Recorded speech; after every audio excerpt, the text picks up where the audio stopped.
My name is Concepcion, and I need to ask you something that may unsettle you before it consoles you. It is not a polite question, not the kind you exchange after Mass while the bells are still echoing across the square. It is a question that slips past appearances and reaches into the place where no one else can see, because there is a possibility. Just a possibility that for years you have been doing something that looks exactly like faith from the outside wall, remaining strangely untouched on the inside. And if that possibility is real, then it is an act of mercy to face it now, rather than to wait until it is too late to matter. If you go to Mass every Sunday, if you have not missed a single one in years, if you sit in the same pew and know every response of the liturgy by heart, if you are the first to arrive and the last to leave, if the priest greets you by name and smiles at you from the altar, then listen carefully to what I am about to ask you. Are you certain that your presence there is actually changing your soul? Are you sure that simply occupying that space, week after week, year after year, is the same as truly encountering God? Or is there a chance that heaven sees something different from what the parish sees? Something quieter, something sadder, something more incomplete than anyone around you would ever guess. Because there was once a woman who did exactly what you do. She had not missed a single Sunday Mass in 35 years. She knew every prayer, every gesture, every moment when to kneel and when to stand. The parish priest held her up regularly as an example of devotion for the entire congregation. And when a holy man looked into her soul, what he saw did not make him rejoice. It made him weep. Not with joy, with a deep and silent grief that only those who see things as God sees them are capable of feeling. That holy ma was Padre Pio, and the woman's name was Josefina Herrera. She was 58 years old and lived in a small village in Castile, in a stone house whose windows opened onto a square where summer dust clung to the air and winter dampness crept slowly into the bones and stayed there. She was the mother of 4 children, the wife of Domingo, a bricklayer who spent his weeks in the capital and returned home on Friday nights with tired shoulders and a silence that rarely broke for anyone or anything. Josefina was present at everything the parish offered. Sunday Mass, of course, but also the May Rosaries, the Christmas Novena, the Lenten Stations of the Cross, the Patron Saints procession, the Saturday, every gathering that took place beneath the high stone arches of the church throughout the year. She was reliable, visible, constant in a way that had become almost architectural, as though the church itself depended on her being there. Father Sebastian would gesture toward her during his homilies and say, with genuine warmth, "Look at Joseph. This is what fidelity looks like." And she would feel something warm and confirming rise in her chest. She felt recognized. She felt righteous. She felt safe. For 35 years she built that certainty brick by brick. If she was always present, if she never failed, if the priest himself named her as a model of faith, then surely her soul was in good order. Surely heaven was pleased. It never occurred to her to question that foundation. It felt too solid to examine, too long established to doubt. And yet, behind the facade of visible devotion, there was a quiet hunger no one ever noticed. Josefina was lonely in a way that has no simple name.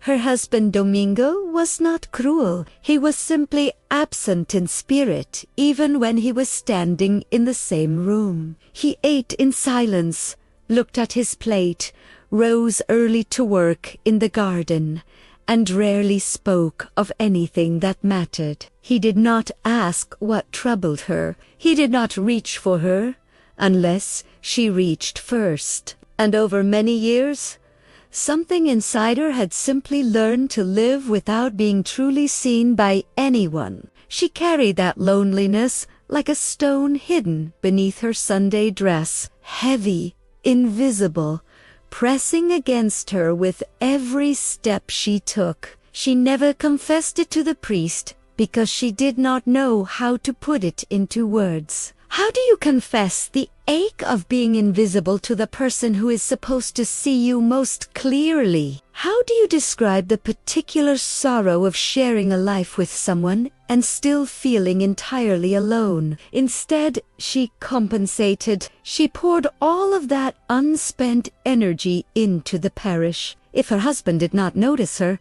at least the church did. If her home felt hollow, the nave was full of voices and ritual, and the warm recognition of people who knew her name. The children had grown and gone, as children always do. The eldest was in Barcelona. The second had married in Valencia and had her own life now, her own children, her own Sunday mornings.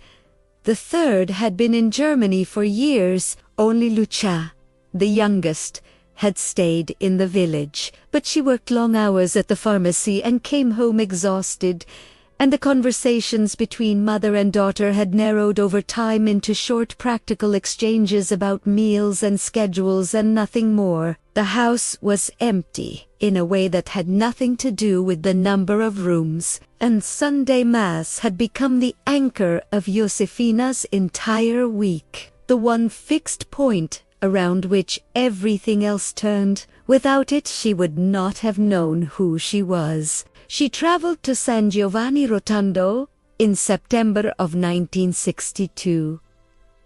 Not because she sensed a spiritual crisis, not because she feared something was wrong. She went because her neighbor, Dona Carmen, had returned from a pilgrimage there completely transformed. Carmen's eyes held a quiet light that Josefina had never seen in them before, a peace that seemed rooted in something deeper than routine or habit or the comfort of familiar prayers. And Josefina, who had spent her whole life being the most devoted woman in the village, could not bear the thought that someone else possessed a depth she did not.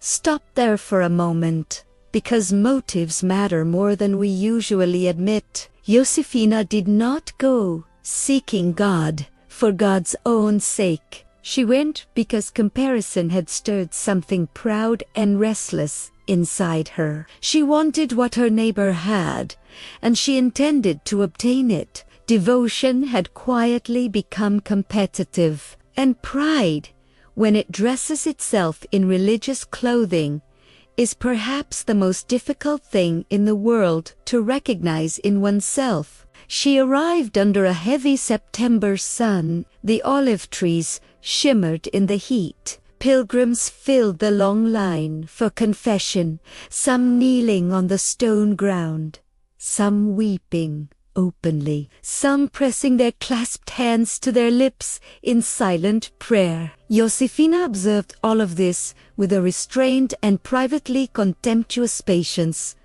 They were excessive, she thought. Faith did not require such display. She had 35 years of quiet and consistent attendance. Surely that was worth considerably more than public tears. For 2 days, she waited in that line, and in those 2 days, her heart did not once soften or open or turn toward anything beyond itself. She looked at the way other women were dressed and found them lacking. She listened to the prayers of those around her and quietly evaluated their sincerity. She noticed who was too loud, who was too emotional, who was improperly covered. in a place saturated with longing and genuine spiritual hunger, her mind remained entirely occupied with classification and judgment.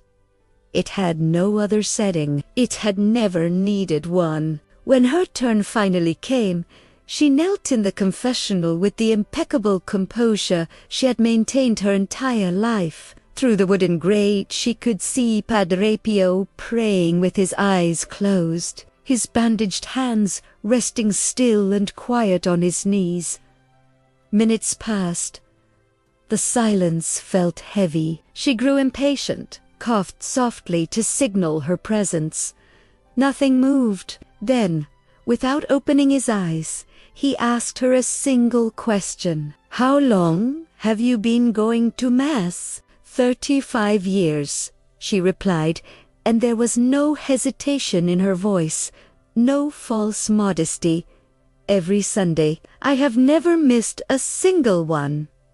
He opened his eyes. What she saw in them was not anger and not condemnation. It was sorrow, a sorrow so immense and so quiet that it felt almost impossible to look at directly. 35 years, he said softly, and your soul is darker now than when you began. The words hit her like something physical.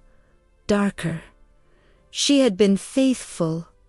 She had never failed. She had done everything required and much that was not. How could her soul be dark? There must be a mistake, she whispered. "I have never missed." "That," he said, with the gentleness of someone delivering news they know will wound, "is precisely the problem. You go with your body. Your soul waits outside. It stands on the threshold every Sunday and never crosses it." What he told her next was something no one had ever explained to her in 35 years of homilies and confessions and rosaries. The Mass is not an obligation to be completed. It is an encounter to be entered. Each Sunday, God prepares something particular and specific, something shaped exactly to the wounds and questions of the person sitting in the pew. That message comes through the Gospel, through the homily, through the silence that opens up after communion. But for 35 years, Josefina's interior had never been still enough to receive any of it. "When the Gospel is read," Padre Pio said, "you are not listening. You are noting who is absent and forming your opinion of them. When the homily is given, you are already composing what you will say on the church steps afterward. And when you receive communion, your heart is not open. It is closed by the satisfaction of being there, by the pleasure of counting yourself among the faithful." The tears came without her permission. He was describing her interior life with a precision that felt like exposure. "Christ enters you," he continued quietly, "and finds a locked room. He walks into darkness, and there is no one there to meet him." And then he said the sentence that reached the deepest place of all. "You do not go to Mass for God, my daughter. You go to Mass because you are lonely." No one had ever named it so directly. Beneath the decades of attendance and recognition and carefully maintained reputation was simply a woman who needed to be seen and had found in the parish the only reliable mirror available to her. The pew had become her place of visibility. The Mass had become the structure that held her identity in place, and there is an infinite distance, Padre Pio told her, between being acknowledged by people and being loved by God. He gave her 3 instructions to take home. The first was silence. Enter the church without speaking. Sit down, close your eyes, and listen not to the words being spoken around you, but to the quiet underneath, because that is where God has been waiting. The second was honesty at communion. Close your eyes Look at no one in the line and speak to Christ from wherever is most broken in you. Say, Lord, enter my heart, not only my mouth. Open the door I have kept shut without knowing it, and remain in that silence afterward for at least 5 minutes. The third was to leave when it is over. Do not stop on the steps, do not gather, do not begin. Walk home in silence and give thanks along the way, not for the Mass you attended, but for the encounter you lived. She returned to her village shaken open in a way she had not been since childhood. The following Sunday she followed every instruction. She entered without speaking. She looked at no one. She listened to the Gospel as though it had been written that morning for her alone. At communion she closed her eyes and whispered inwardly, Lord, come in. And something that had been fixed inside her for a very long time moved. Tears came quietly.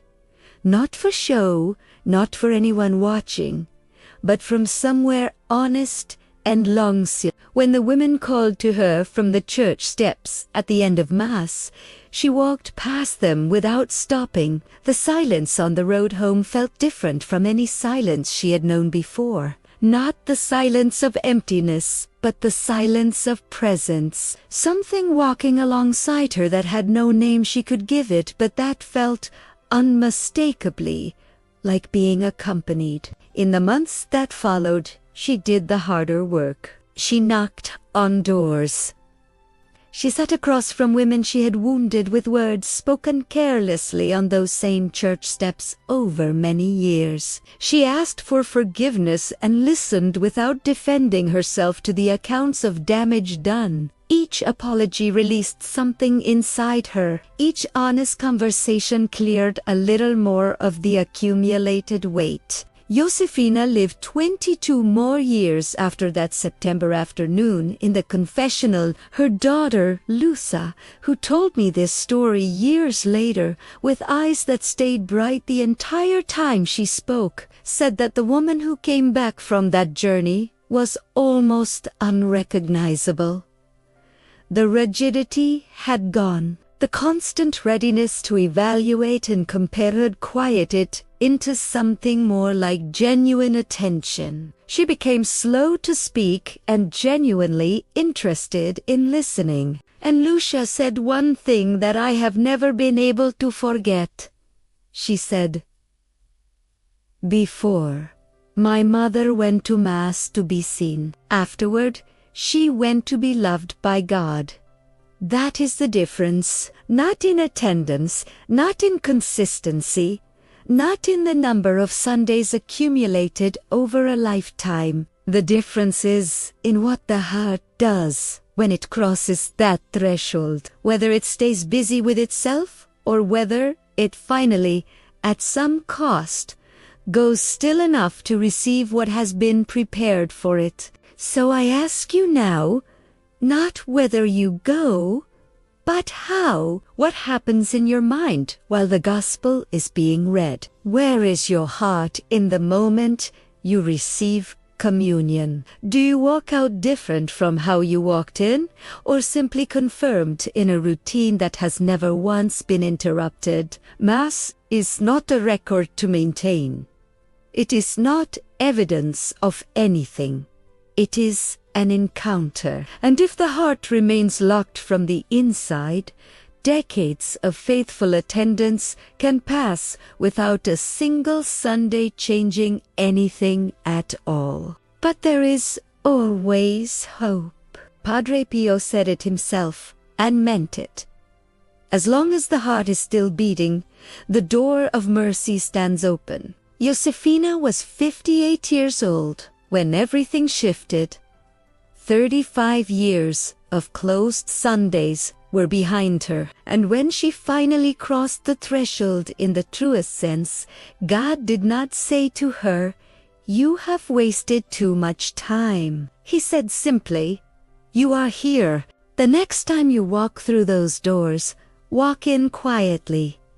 Find your, say it, Close your eyes and listen for the voice that has never once stopped speaking. It has not been absent all these years. It has simply been waiting with the particular patience of love for a moment of genuine silence in which it might finally be heard.